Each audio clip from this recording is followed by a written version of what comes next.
তরুণদের উদ্যোগে আজ আত্মপ্রকাশ করতে যাচ্ছে নতুন একটি রাজনৈতিক দল, যার নাম হতে পারে জাতীয় নাগরিক পার্টি এনসিপি। নতুন এই দলটির আহ্বায়ক পদে নাহিদ ইসলাম ও সদস্য সচিব পদে আক্তার হোসেনের নাম চূড়ান্ত বলে জানা গেছে। জাতীয় নাগরিক কমিটির বর্তমান সদস্য সচিব আক্তার হোসেন নতুন দলটির সদস্য সচিব হতে যাচ্ছেন।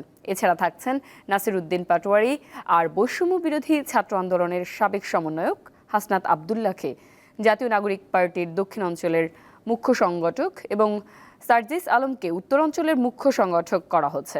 রাজধানীর মানিক মিয়া এভিনিউতে বেলা ৩টায় এনসিপির আনুষ্ঠানিক আত্মপ্রকাশ অনুষ্ঠানের আয়োজন করা হয়েছে।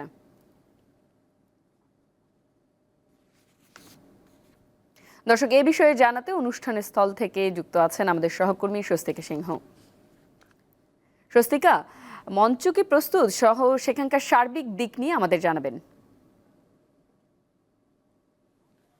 জাতীয় নাগরিক কমিটি ও বৈষম্য বিরোধী ছাত্র আন্দোলনের যারা প্রধান সম্মুখ সারির যোদ্ধা ছিলেন, সেই তরুণদের উদ্যোগে আজকের সেই মহাযজ্ঞ, যে দিনের জন্য কিন্তু এতদিন অপেক্ষায় ছিল সমগ্র বাংলাদেশ সহ তরুণ সমাজ, সেই সময়টি আগত।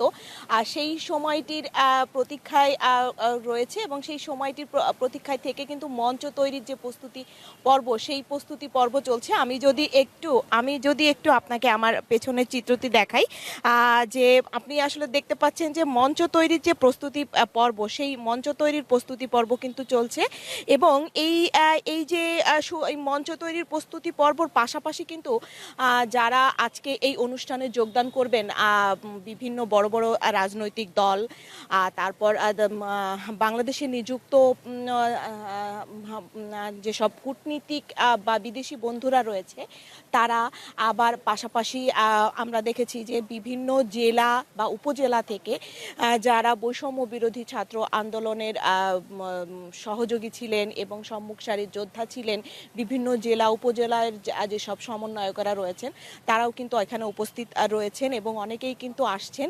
এবং সবার নিরাপত্তার কথা চিন্তা করে কিন্তু এখানে আমরা দেখেছি যে আলাদা আলাদা মঞ্চের পেছনে নারীদের জন্য আলাদা বুথের ব্যবস্থা করা হয়েছে, আলাদা শৌচাগারের ব্যবস্থা করা হয়েছে, আবার পুরুষদের জন্য আমরা দেখেছি যে আলাদা শৌচাগারের ব্যবস্থা এবং তাদের নিরাপত্তার জন্য আলাদা যে বসার জায়গা, সেই বসার জায়গাটিও কিন্তু রয়েছে।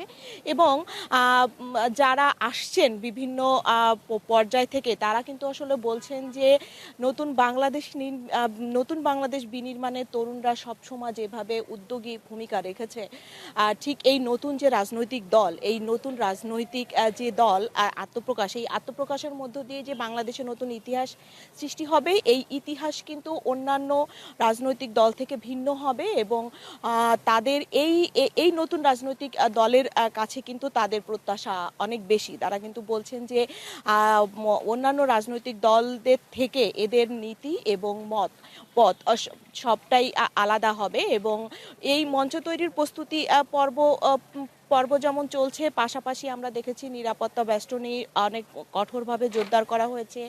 আবার পাশাপাশি বিভিন্ন নেতাকর্মীরাও এখানে আসছেন। তবে জাতীয় নাগরিক কমিটির বা বৈষম্য বিরোধী ছাত্র আন্দোলনের সম্মুখ সারির যোদ্ধা যারা ছিল, যারা আজকের এখানে গুরুত্বপূর্ণ ভূমিকা রাখবে, তাদের এখনো পর্যন্ত আমরা সকাল থেকে এখনো দেখিনি। তবে যারা ঢাকার মহানগর কেন্দ্রিক যারা সমন্বয়করা রয়েছেন বিভিন্ন অঞ্চলে, তারা কিন্তু এখানে এসেছেন এবং তারা কিন্তু এখানে এসে সকালের যে মঞ্চ তৈরির প্রস্তুতি পর্ব বা নিরাপত্তার যে কাজ, সেই কাজটির সাথে কিন্তু যুক্ত হয়েছে।